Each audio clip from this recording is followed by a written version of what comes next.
Le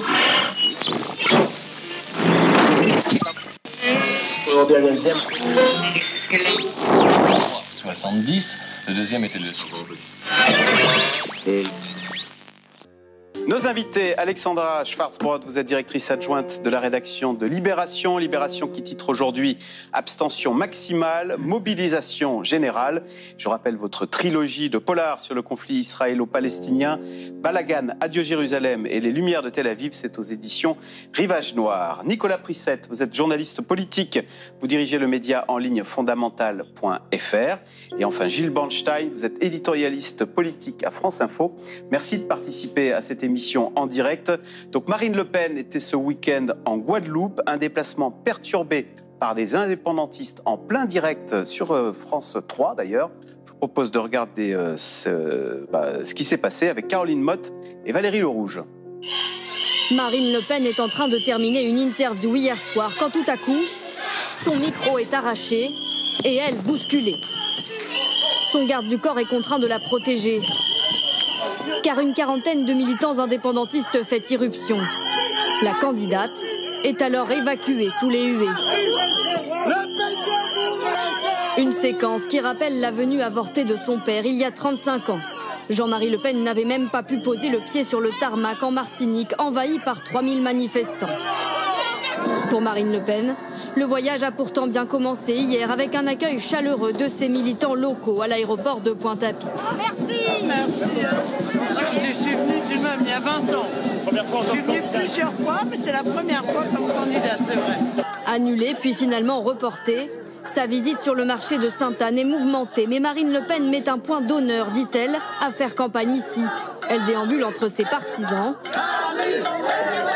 et ses détracteurs. On va aller jusqu'au bout, hein? Ah oui. Alexandra Schwarzbrod, c'est le Figaro ce matin qui s'interroge sur les limites de la dédiabolisation de Marine Le Pen avec cet incident en Guadeloupe. C'est de façon subliminale, ça rappelle, attention, si c'est elle qui gagne, au lendemain du 24 avril, on pourrait avoir des tensions, des échauffourées. Oui, c'est clair. C'est pas anodin, une Marine Le Pen présidente de la République, une Le Pen présidente de la République, voilà. Non, ça c'est le moins qu'on puisse dire, c'est pas anodin. Et c'est ce que vient nous rappeler cet élément. Exactement. Oui, le problème, c'est que Éric Zemmour, les outrances, le côté haineux, la haine dégagée par Éric Zemmour, le côté très hystérisant, a fini par faire de Marine Le Pen quelqu'un presque de présentable pour beaucoup de gens. Ça, plus son entreprise de dédiabolisation, sa stratégie plutôt bonne d'ailleurs, d'aller vers les classes les plus populaires, ceux qui se sentent abandonnés de Paris, ceux qui se sentent oubliés. Et du coup, cette politique, cette stratégie avait fini par faire d'elle d'un personnage finalement presque assez lisse. Et là, c'est à ces occasions-là que tout à coup, on voit bien que en fait, non, elle n'a pas changé, elle n'a fondamentalement pas changé. Elle a juste changer sa politique, sa façon d'aborder, de se présenter aux Français.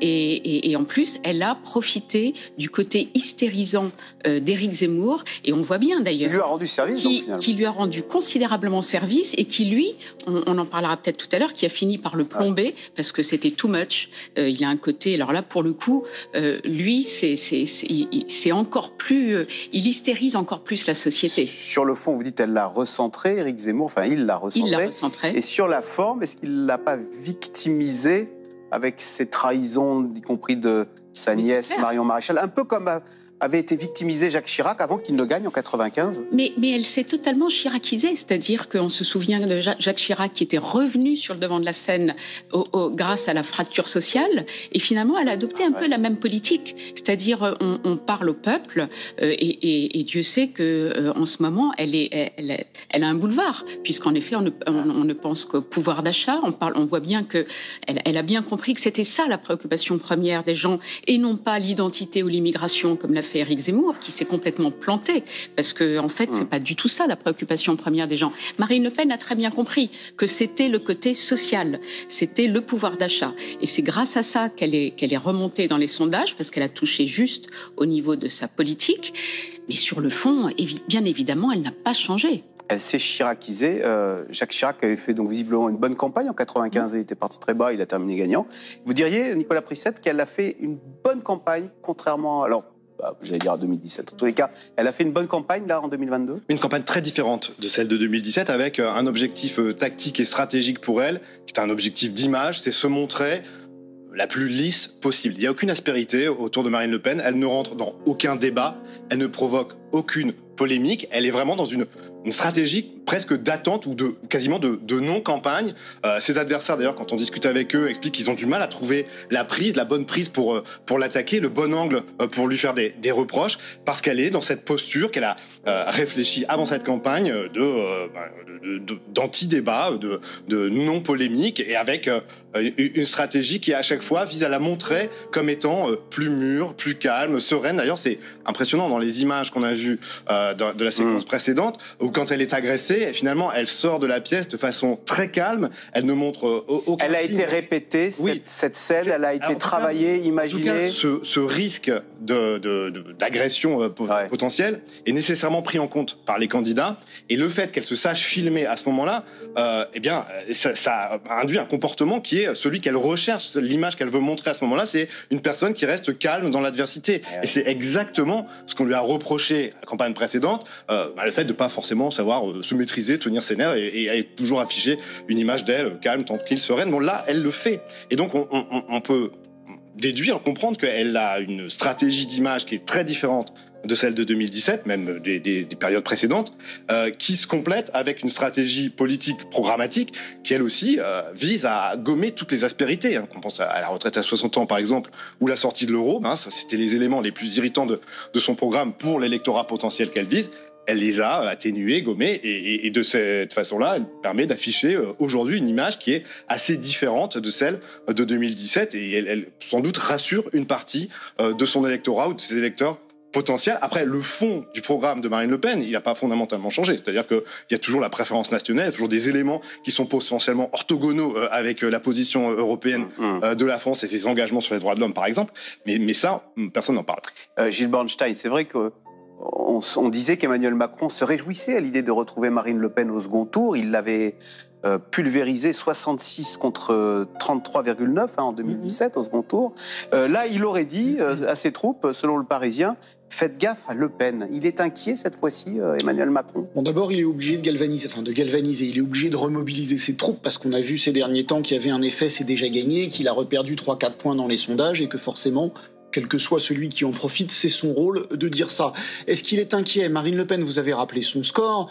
Là, tous les sondages la donnent à 44-45% des voix au deuxième tour. C'est-à-dire que, d'ores et déjà, on lui accorde 11 points de plus que... En 2017. Qu'en 2017. 11 points de plus. C'est énorme. Donc oui, on peut s'attendre à un progrès de Marine Le Pen. D'ailleurs, je trouve qu'il y a un paradoxe, c'est-à-dire qu'il y a 5 ans, la crainte qu'elle gagne était forte, alors que la réalité était faible. Là, c'est un peu l'inverse, c'est-à-dire que personne ne parle... Enfin, la crainte qu'elle gagne est faible, alors que la probabilité est beaucoup plus forte. Donc ça, c'est un peu... Enfin, il y a moins de crainte, alors qu'elle pèse 10-11% de plus au deuxième tour. Oui, forcément, il est inquiet.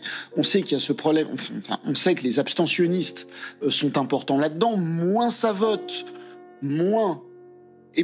Marine Le Pen est avantagée. On sait qu'une remobilisation des abstentionnistes pourrait favoriser un vote Marine Le Pen.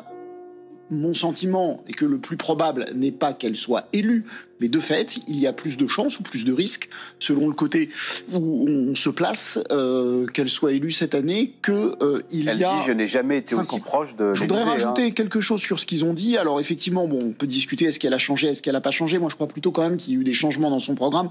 Nicolas les a rappelés. elle a réussi à se rendre sympathique. Il y a la grande enquête Ipsos. Deuxième personnalité, c'est ce que je voulais vous dire, Axel. Il y a la grande enquête Ipsos pour la Fondation Jean Jaurès et le CEVIPOF, faite sur 13 000 personnes. 13 000 personnes, c'est beaucoup, parce que sur 13 000 personnes, on peut scanner sur les différents électorats. 15% de 13 000 personnes qui voteraient Marine Le Pen, ça fait quand même 1500 à 2000 partisans de Marine Le Pen qu'on peut interroger. Elle est la deuxième personnalité la plus sympathique. Ce qui pour nous j'ai mes tous, chats, je suis colocataire, je suis cabossé. c'est exactement ça. Pour nous tous, ça aurait été de la science-fiction qu'elle soit la deuxième. C'est j'ai mes chats, je suis cabossé, la vie a été dure pour moi, on sait, sa vie privée est compliquée, son compagnon est parti, est allé se faire élire ailleurs, etc. Et puis la défection de Marion Maréchal Le Pen, Marion Maréchal devait faire du bien à Éric Zemmour, ça n'a pas fait le moindre bien à Éric Zemmour. En revanche, c'est mon sentiment que rien ne prouve dans les chiffres, ça a fait du bien à Marine Le Pen. Parce que voilà, on me quitte, moi je suis courageuse, mais on me quitte, même mes proches s'en vont, sont ingrats, l'ingratitude, on sait qu'il faut avoir des cicatrices en politique. Le départ de Marion lui a donné une cicatrice de plus, qui à mon avis lui a profité à elle, au lieu de profiter à Éric Zemmour. Troisième tentative, c'est troublant ce parallèle avec Jacques Chirac. Mais cette campagne montre une plus-value pour les expérimentés. Tous les primo-candidats, Pécresse, Zemmour, etc., c'est compliqué de tenir la distance. Vous vouliez revenir, Alexandra Schwarzbrod, sur ce qui fait la une de votre journal. Hein, Sur le Macron-Le Pen, juste un détail, le danger que représente Marine Le Pen pour Emmanuel Macron.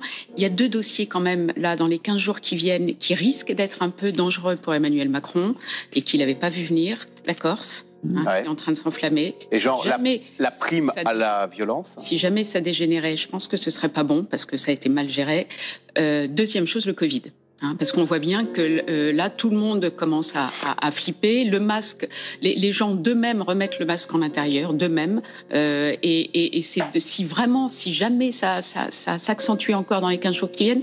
Bref, c'est pour ça que c'est pas joué. Enfin, c'est pour ça qu'il faut aller voter. Et j'allais en ajouter un troisième, la retraite à 65 ans. Et si ce deuxième tour était une sorte de référendum pour ou contre la retraite à 65 ans. C'est la crainte dans le camp Macron. Du coup, Emmanuel Macron est revenu hier sur sa proposition de retraite à 65 ans en montrant qu'il y avait aussi du sucré, comme on dit, c'est-à-dire la perspective de relever le minimum retraite. On écoute le chef de l'État, il était hier l'invité de Francis Letellier sur France 3. Je veux que la retraite minimum de nos compatriotes qui ont une pension complète, elle augmente. Je l'ai déjà, moi, augmentée pendant ce quinquennat.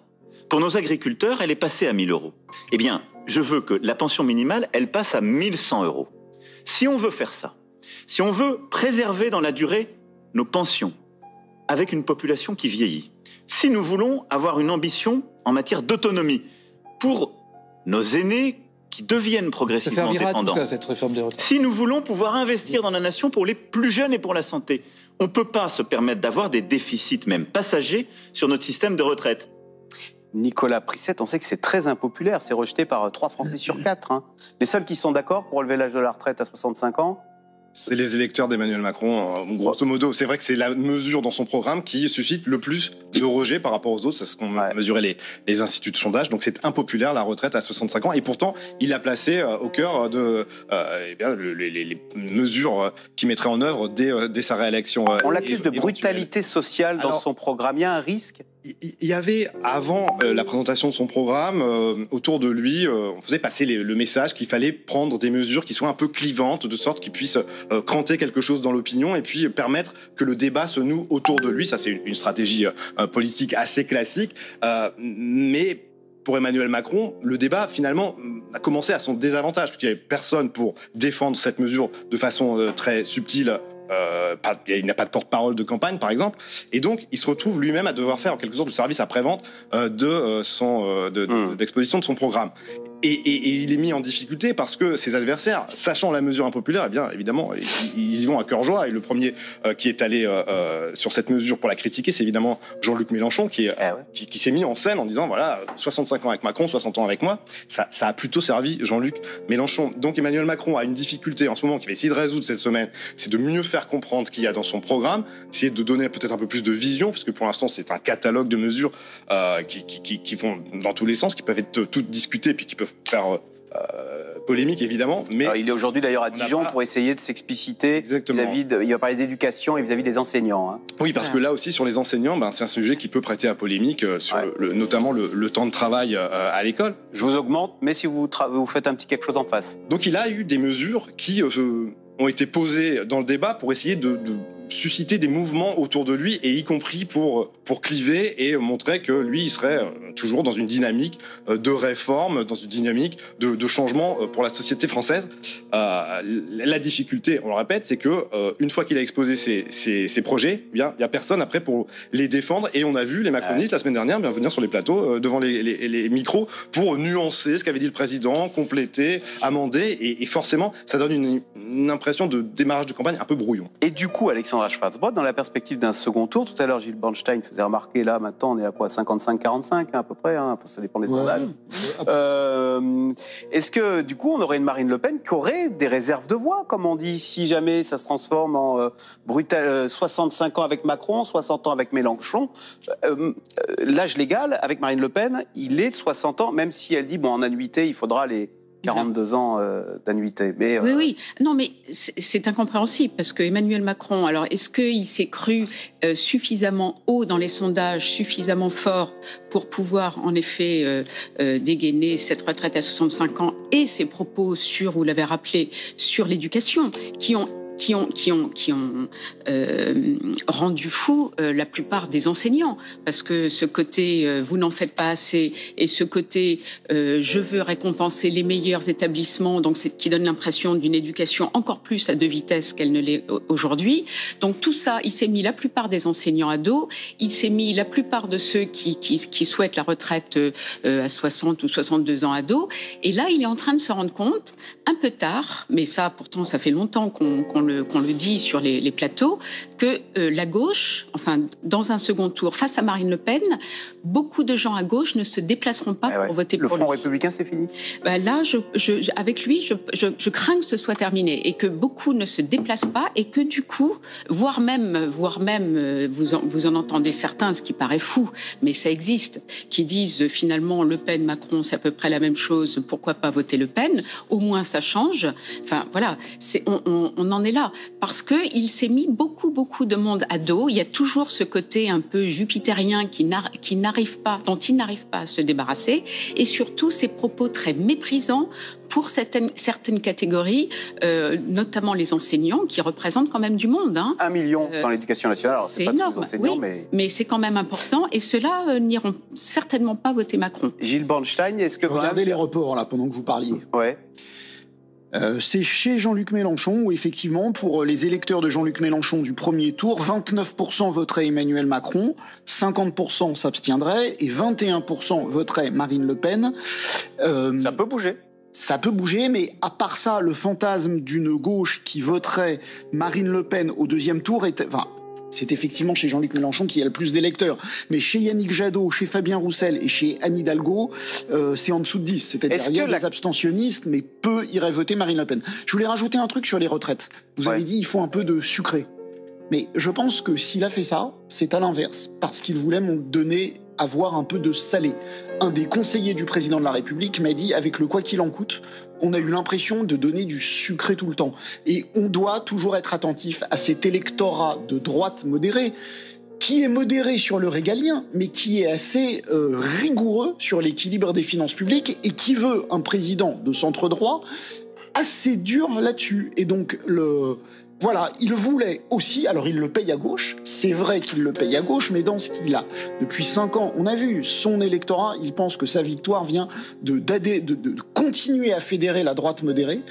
Pour cette droite modérée... Mais il l'a déjà, la droite modérée, puisque Pécresse n'a pas réussi à la séduire. Je vous dis pas qu'il a raison, je vous dis que... Parce que cette expression, on me l'a dit, on devait montrer... C'était avant l'annonce de la retraite à 65 ans, mais on dit on doit montrer aussi du salé, le quoi qu'il en coûte. Ça a été que du sucré, et il y a des gens dans la droite modérée qui nous le reprochent. Alors, plusieurs meetings ont eu lieu hier, et il y a eu notamment celui de Éric Zemmour.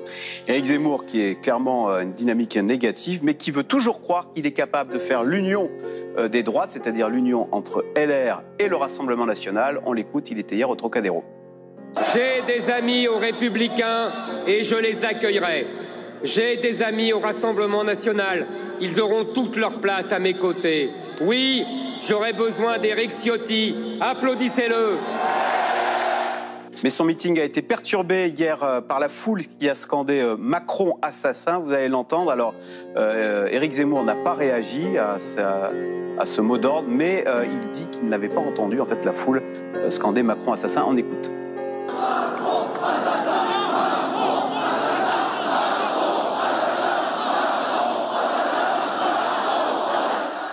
Nicolas Prissette, qu'est-ce qui s'est passé? La guerre en Ukraine a été fatale pour la dynamique Zemmour? Oui, il y a la guerre en Ukraine parce que sa position sur les réfugiés est apparue forcément critiquable dans la mesure où l'ensemble de la classe politique et puis l'opinion publique a compris et admis l'idée que les réfugiés ukrainiens, ils avaient une place en France, la patrie des droits de l'homme. Et puis, Éric Zemmour, c'est aussi, en même moment, heurté en quelque sorte à son propre plafond de verre. C'est-à-dire qu'il a fait campagne, il continue de faire campagne, d'ailleurs on l'a entendu hier, dans son meeting, uniquement sur la même thématique, le grand remplacement, et au bout d'un moment, bien, l'opinion qui est à 2 semaines du premier tour et qui commence à essayer de voir ou pas en chacune des candidates un potentiel président de la République, considère que là, c'est un peu court de la part de ce candidat. Hier, il est resté exactement sur les mêmes thématiques. Il aurait pu faire le même meeting, d'ailleurs c'est à peu près la même chose, il y a 1 mois ou il y a 2 mois.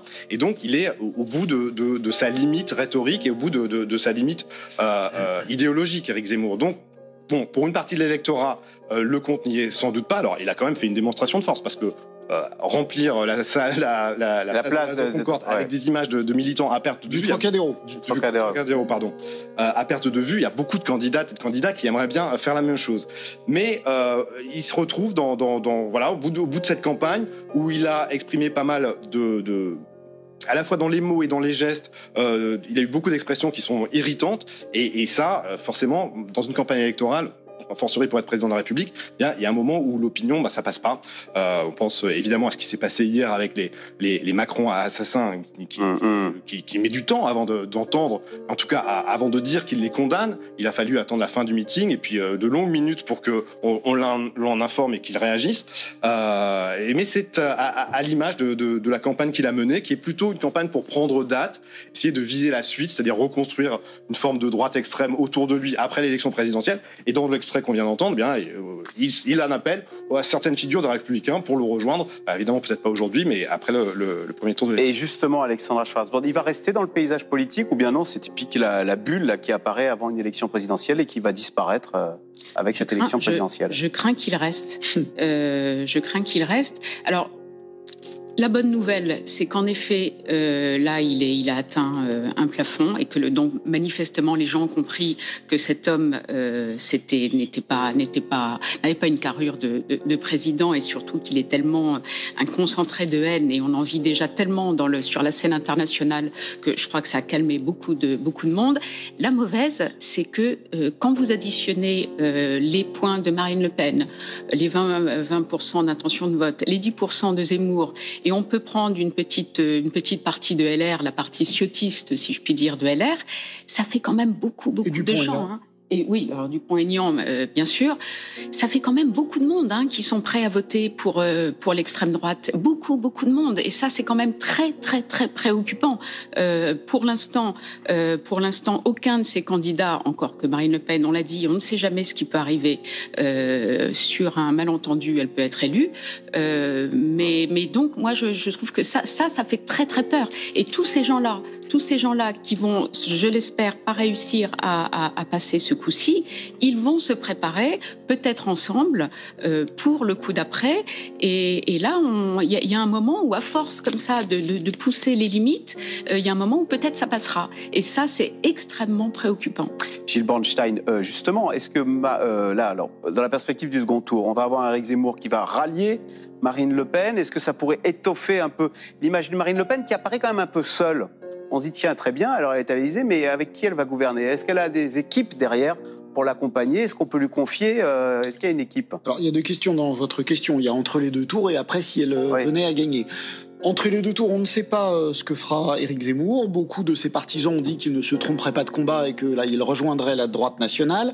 J'ai lu un papier selon lequel Marine Le Pen ne serait pas très preneuse du soutien personnel d'Éric Zemmour, pensant que de toute façon, les électeurs d'Éric Zemmour le feront, mais que les excès qu'il a montrés, ce qu'il a fait hier, etc., n'étaient pas dans la stratégie dont on a parlé de dédiabolisation. Moi, maintenant, je suis solide, je suis capable de gouverner, que l'appui appuyé d'un histrion ne lui serait pas très favorable. Donc, on verra comment ça se passera entre les deux tours. Après, non, vous avez raison, il y a une certaine faiblesse. Elle a dit que Jean-Paul Garot serait son garde des Sceaux, elle commence à donner des noms. Mais c'est vrai que autant en stratégie, enfin, on dit souvent que la conquête du pouvoir et l'exercice du pouvoir, c'est pas du tout la même chose.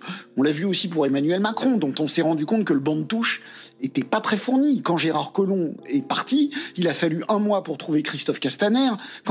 Et après, ça a été aussi compliqué de trouver Gérald Darmanin. Pareil après le départ de Nicolas Hulot. Non, elle n'a pas un centre de formation pour continuer la métaphore footballistique très élevé. Et si elle devait gagner, ça serait quand même assez compliqué de constituer un gouvernement solide. Alors, autre candidat qui connaît une panne dans les sondages, en l'occurrence c'est une candidate, c'est bien sûr Valérie Pécresse qui en plus a dû annuler des déplacements parce qu'elle a attrapé le Covid, sujet de Guillaume Daré et Julien Lenny.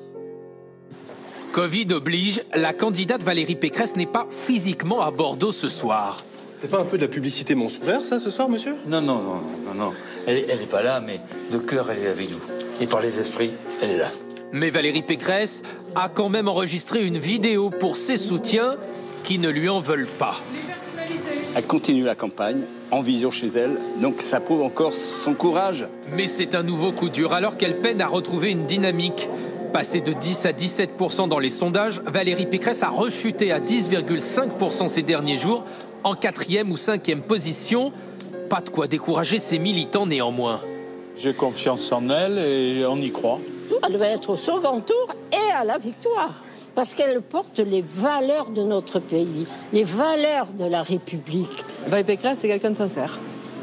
Je dirais le maître mot, c'est ça. Tout simplement. Sincère et déterminé, voilà. Alors, Alexandra Schwarzbord, est-ce qu'elle aussi, elle n'aurait pas été victime de la guerre en Ukraine? Mais alors, une victime indirecte, c'est parce qu'on dit que l'électorat LR est âgé. Et donc, il y a le phénomène... il me semble qu'elle avait commencé à chuter bien avant la guerre en Ukraine. Non, le problème de Valérie Pécresse, elle a fait une très bonne campagne de primaire. Très bonne. C'était la meilleure de tous. Parce c'est une bûcheuse. Elle connaissait ses dossiers. Et c'est vrai que dans ce genre de débat, elle était capable de répondre du tac au tac. C'était la seule femme. Et les autres paraissaient tous un peu gris et tristounés à côté. Là, elle a été très bonne. Et puis, elle s'est effondrée ensuite.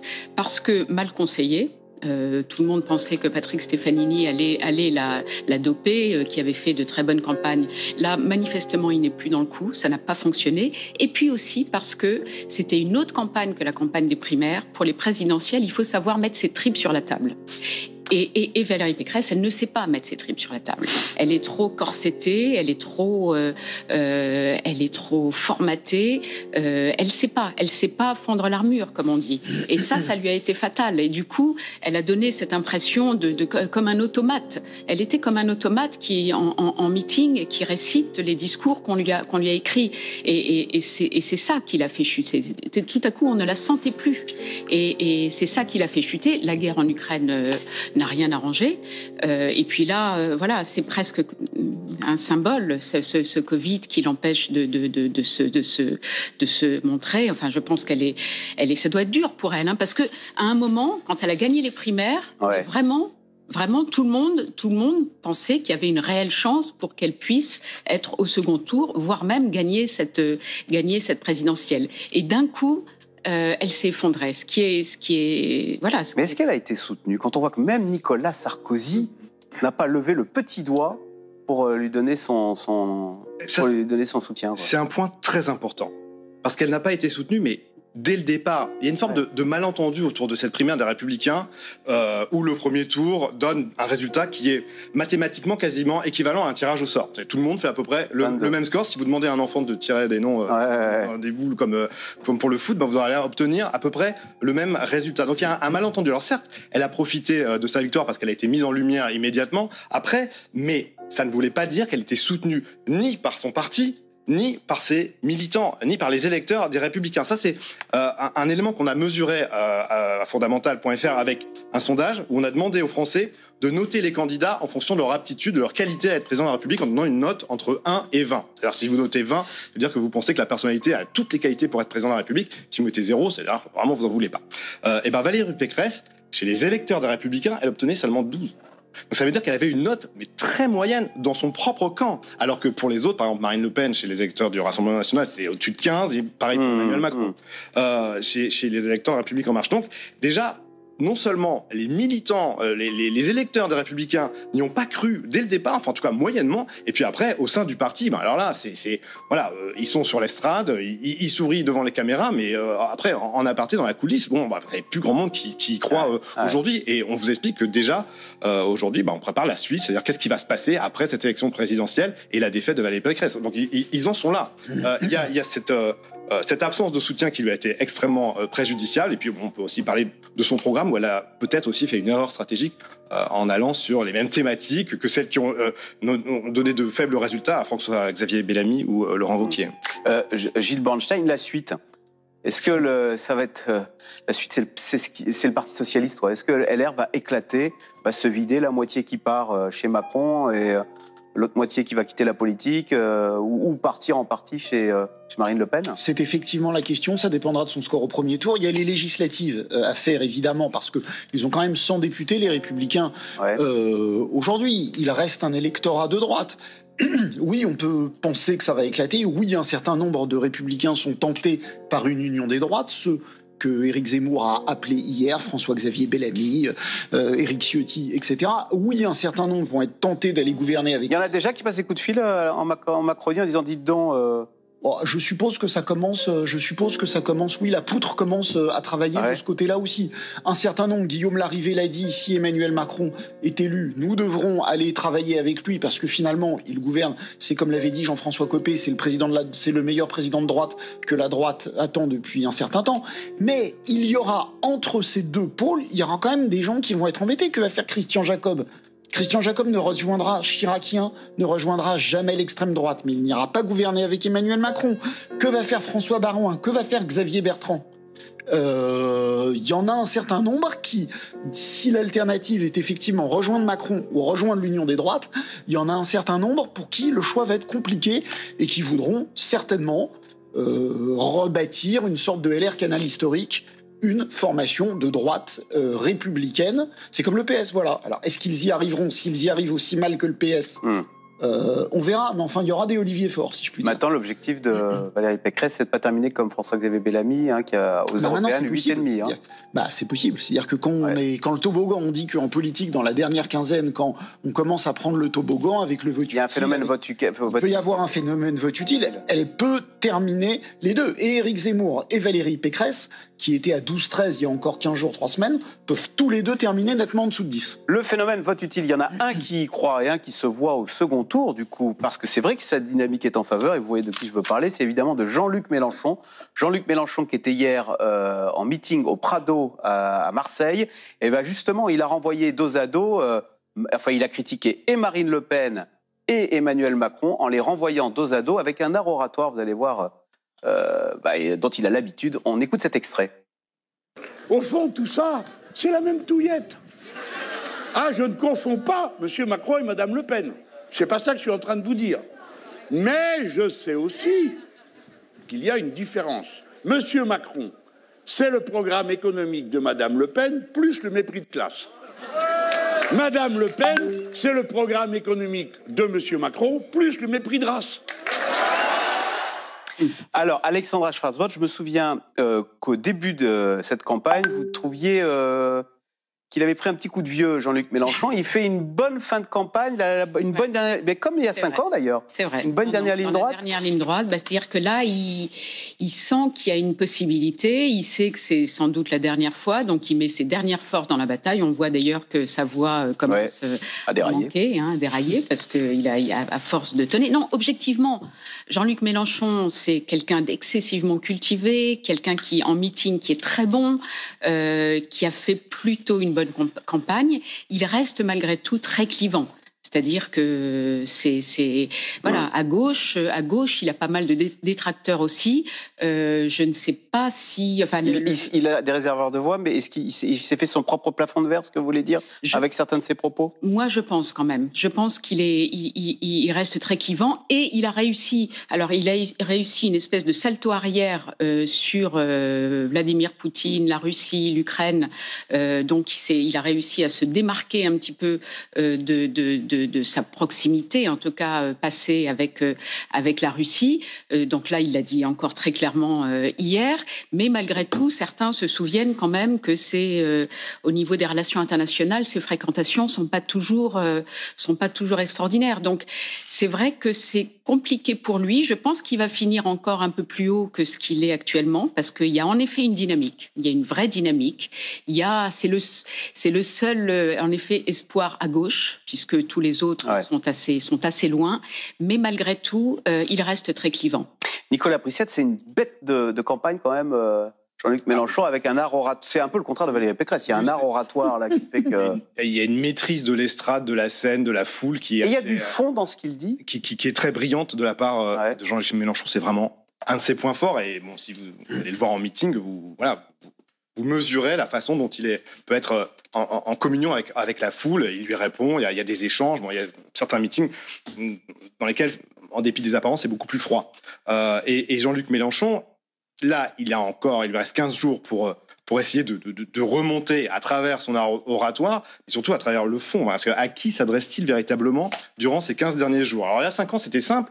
Il a pris 5 points en 15 jours dans l'électorat de Benoît Hamon. Là, c'était la réserve de voix était assez évidente. Là, ce vote utile. Mais là, cette année, c'est beaucoup plus compliqué parce que c'est pas la même chose d'aller demander aux électeurs de Yannick Jadot de voter pour lui ou aux électeurs de Fabien Roussel. Parce que là, les positions sont totalement antagonistes sur la question de l'écologie ou du nucléaire plus précisément.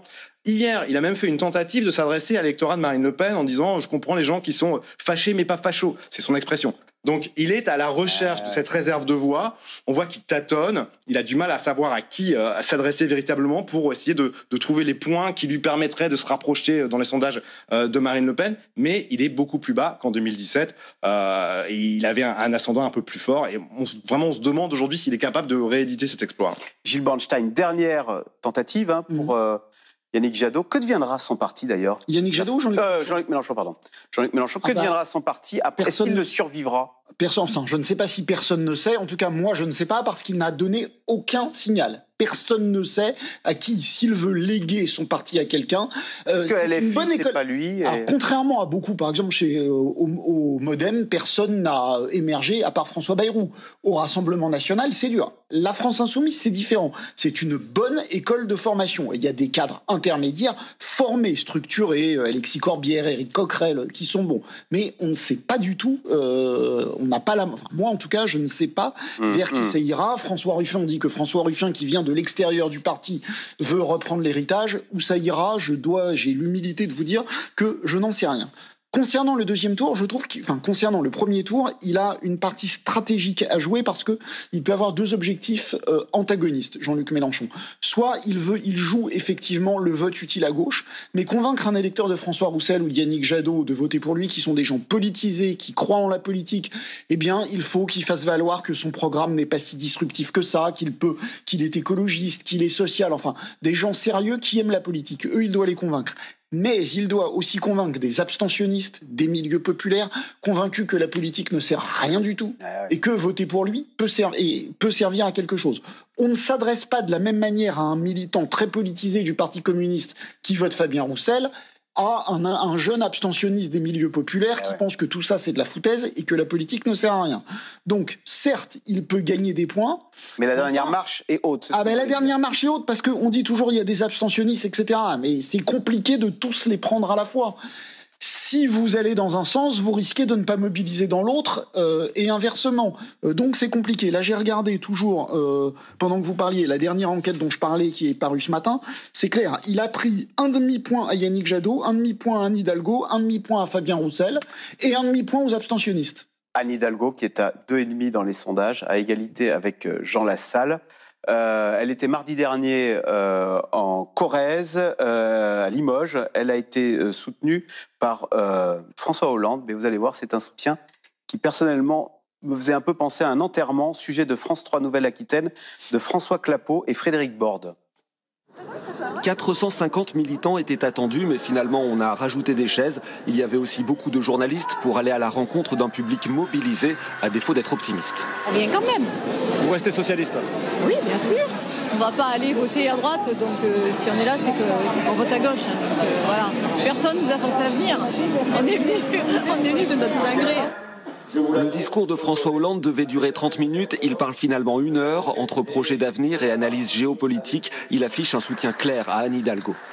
Elle a du courage, elle a de la ténacité, elle a de l'ambition pour tous. Elle a donc mon soutien.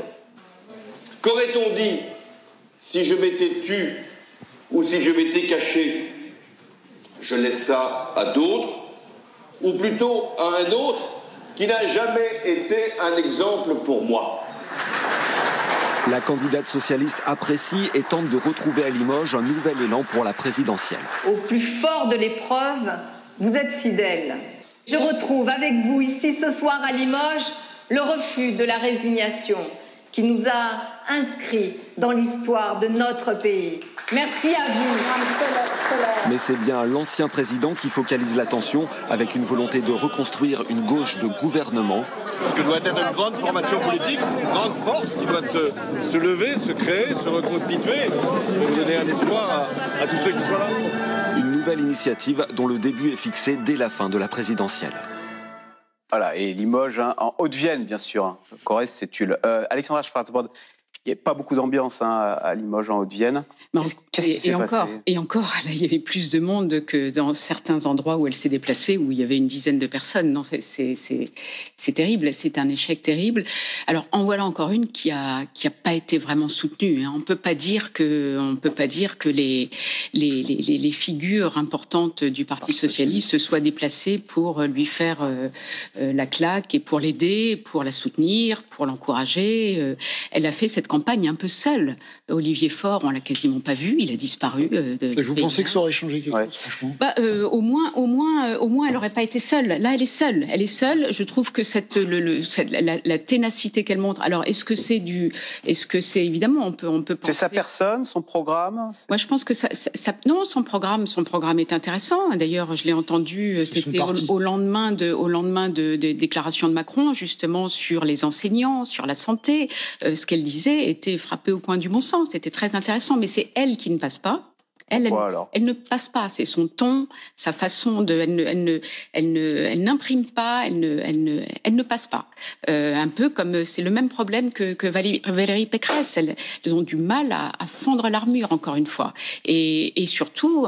Là aussi, elle pâtit d'un parti qui est en déliquescence, avec une vieille génération qui s'accroche encore, alors que c'est fini, les Français ne veulent plus en entendre parler, et une jeune génération qui manifestement n'est pas encore, si elle existe, n'est pas encore mûre, n'est pas encore là à prendre la relève. Donc c'est un parti en miettes.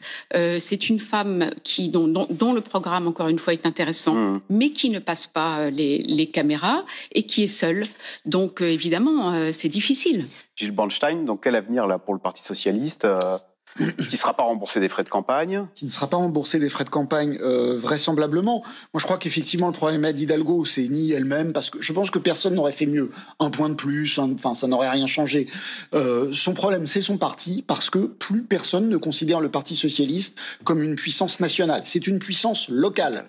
dirige des grandes mairies. Mais il n'y a plus de logiciel socialiste. L'idée d'essayer de faire émerger la social-écologie n'a pas fonctionné parce que personne n'a vraiment compris ce que voulait dire cette social-écologie. Alors pour répondre à votre question, voilà, là ils seront à 3%, on pensait que Benoît Hamon c'était le plancher, elle va faire la moitié du plancher. Gaston Defferre en 69 avait fait 5%, en 74, 5 ans après, François Mitterrand a fait 49,5%. Donc ça veut pas dire que c'est mort, mais il y a deux choses fondamentales sous la Ve République, c'est un travail programmatique, trouver du contenu, redonner, savoir ce que ça veut dire le PS au pouvoir, et nationalement, personne ne sait. Et c'est vrai, on est sous la Ve République, il faudra un leader. Et pour l'instant, ce leader, le PS ne l'a pas. Nicolas Prissette, son retour à la mairie de Paris va être compliqué pour elle. Est-ce qu'elle s'est abîmée, là, politiquement, maintenant, son avenir Oui, bien sûr, elle s'est abîmée parce que quand on fait une campagne et qu'on termine à 2,5, si c'est en tout cas le scénario que nous disent les intentions de vote aujourd'hui qui se réalisent, ça sera absolument terrible pour elle parce qu'elle va forcément en sortir affaiblie politiquement, y compris à la mairie de Paris où ses opposants ou alors ses partenaires turbulents, voilà, vont être en position de force. Donc c'est dommage pour elle, c'est dommage pour son image, c'est dommage pour la ville de Paris et pour les projets internationaux qui sont ceux de cette cité. On pense évidemment aux Jeux Olympiques. Donc on a une maire de Paris qui va devoir se reconstruire après la défaite annoncée. Hein. Pour l'instant, ce n'est qu'une hypothèse. Hein. Je pense que le second tour, elle a fait une croix. Voilà, mais bon, c'est une hypothèse assez sérieuse. Donc pour elle, effectivement, il y a un enjeu personnel, savoir que va-t-elle vouloir faire, quelle place elle va prendre après cette élection présidentielle au sein du Parti Socialiste. Est-ce qu'elle va finalement se retirer à Paris, puis gérer la ville et puis voilà, continuer localement, ou bien est-ce qu'elle veut continuer d'avoir un destin national? Ça, c'est un enjeu qui dépasse, et Gilles l'a dit, assez largement son cas personnel, parce que l'enjeu de fond, c'est qu'est-ce que la gauche au XXIe siècle? Dans l'histoire, il y a toujours eu des grands projets pour la nation de la gauche, et puis des partis qui les ont accompagnés. Et là, je pense à la Troisième République, que les radicaux ont forgé, et puis après, les radicaux, bien, c'est devenu un petit parti, un petit parti local, avec certes des baronnies, des places fortes, mais qui est devenu une force d'appoint pour la gauche, parce que ce sera peut-être l'histoire du Parti Socialiste, avoir fait en quelque sorte la justice sociale, en tout cas d'être allé le plus loin possible sur ce thème au XXe siècle, et puis au XXIe siècle, ça sera peut-être un parti supplétif d'un autre parti de gauche, et qui reste à construire. Alors, il y en a un autre, parce que je pensais que vous alliez me dire au XXIe siècle, ça va être l'écologie, hein, les thèmes de société. Eh ben justement, il y en a un autre qui pourtant, alors en thématique, a du vent dans le dos. Je pense à Yannick Jadot. Eh bien, au sortir de sa primaire, sa candidature a fait pchit. Il était samedi soir l'invité du 20h de France 2. Il a essayé de s'adresser aux jeunes parce que même parmi les jeunes, il n'arrive qu'en 4e position dans les intentions de vote. On écoute Yannick Jadot. Moi, ce que je dis aux jeunes depuis le début de cette campagne, c'est ne vous laissez pas déposséder de cette élection. Ce qui s'y joue, c'est le présent, notre avenir collectif. Ne laissez pas la question du climat être mise de côté. Ne laissez pas la question de la justice sociale. Ne laissez pas la question de l'Europe disparaître. Il y a des candidats qui ont été cités qui veulent un affaissement, un effacement de l'Europe. Ça ne peut pas être l'avenir des jeunes.